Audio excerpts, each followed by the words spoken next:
95 હવે જોઈ જા 33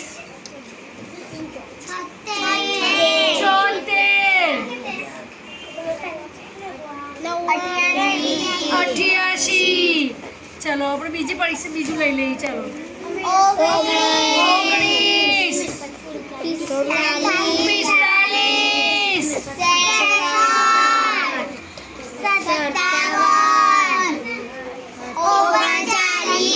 બધા બોલવાનું છે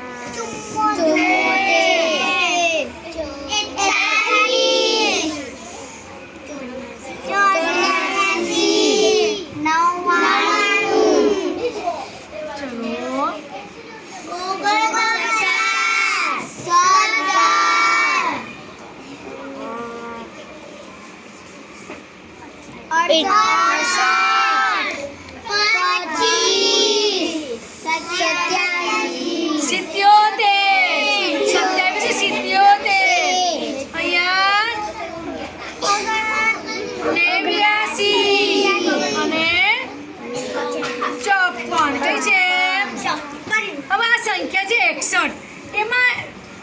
61 માં એકમ કોને કહીશું અને દશક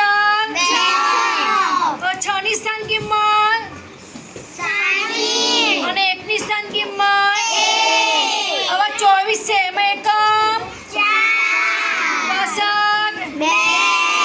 દશક ની સ્થાન કિંમત અને 4 ની સ્થાન કિંમત ચલો 95 છે એમાં એકમ કોને કહીશું દશક 5 ની સ્થાન કિંમત અને 9 ની સ્થાન કિંમત 90 એટલે 90 એટલે આ રીતે આપણે ઘેરે સંખ્યા વાંચવા કરીશું તો આપણને પલાખાની સંખ્યા વાંચતા આવડી શકે છે.